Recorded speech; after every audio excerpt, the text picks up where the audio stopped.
interesting. Excuse me. It's interesting because, have one day you have a decision from a court come out and you go, then you have a real big victory. Then you have another victory. Then you have one you win about. But the Supreme Court is delivering victories for President Trump and the American people right now.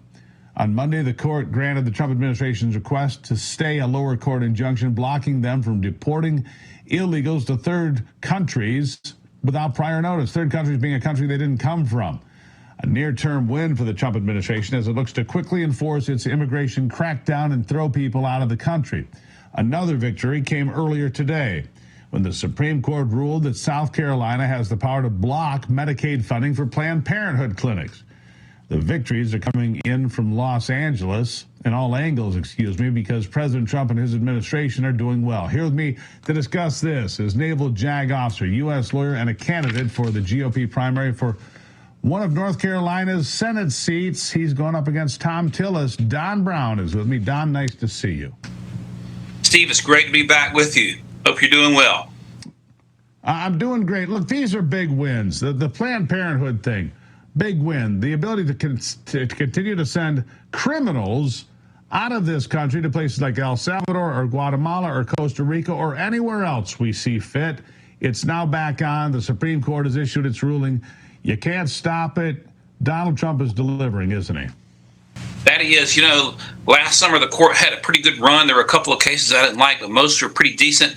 We've had two really strong cases today. And when you start really with the deportation case from 35,000 feet, this is an example, again, of some of these Democrat federal judges just making a mockery of the grand constitutional tradition of separation of powers. You see, Steve, federal judges have no business meddling in immigration or naturalization, which is left to the Congress and the president under the Constitution, nor do they have any business meddling in military affairs. Same thing, left to the Congress and the Constitution. You had this judge up here in Massachusetts, Murphy, he decided that these 8 or 9 thugs that were placed on this airplane, they were going to be shipped to South Sudan, as you point out, a third-party country, not their country of origin.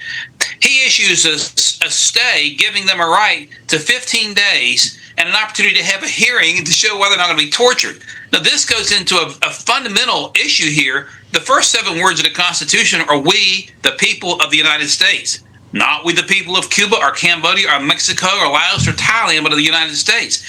Constitutional rights and the right to due process is reserved primarily for American citizens. And these Democrats have tried to spread those rights all over the world, even for illegal aliens who come into this country and kill people and brought in fentanyl and done all kinds of things. So that was a really, really good win for the court. The court basically, in what we call a summary opinion with no opinion, basically reversed that order, and the Trump administration is now free to go ahead and deport these guys, although I hear the judge himself is kicking his heels. Judges like this need to be dealt with. Yeah. Doesn't matter. He's going to try to throw his will past the Supreme Court. That will not fly. The big decision still hanging out there, though, birthright citizenship. Don, what do you think? Well, this is a great win for states' rights. This is a great win for the state of South Carolina, where I'm also licensed to practice law.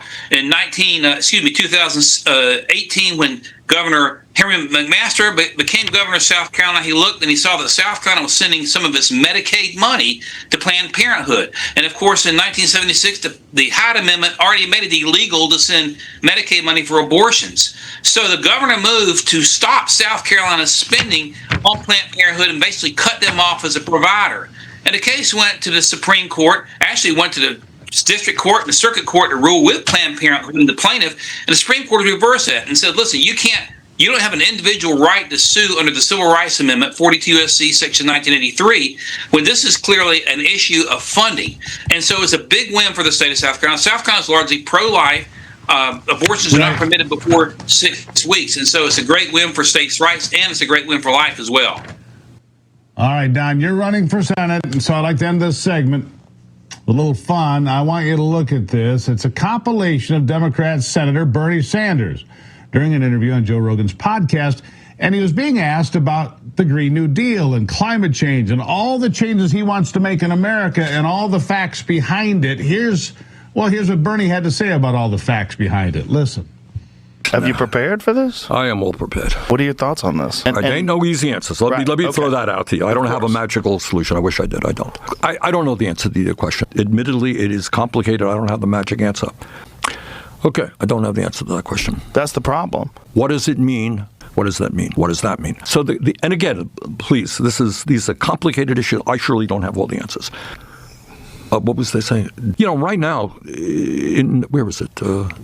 I think, don't quote me on this, maybe in Norway. So, all right, I'm gonna plead ignorance. Again, I'm trying to think here, and I wish I had better answers for you. I mean, it's a great question. I don't have the easy answer to it.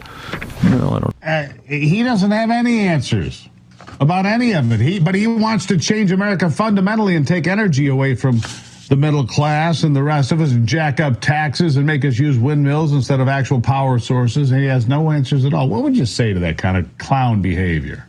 Well, first off, he has this in common with Tillis. My opponent, Tom Tillis, is trying to ram green energy back into the big beautiful bill, and so that he and Bernie have in common. It's a rather comedic thing. At least he had the guts to go on there, unlike Kamala or Joe. But this is the problem we've got. You have Democrats and rhinos just spouting out all kinds of crazy socialist ideas. They can't defend them, and we're back at square one. We're going to turn this country around. We're going to kind of do away with this nonsense. That's a nice little clip by your producers, by the way. Really enjoyed it.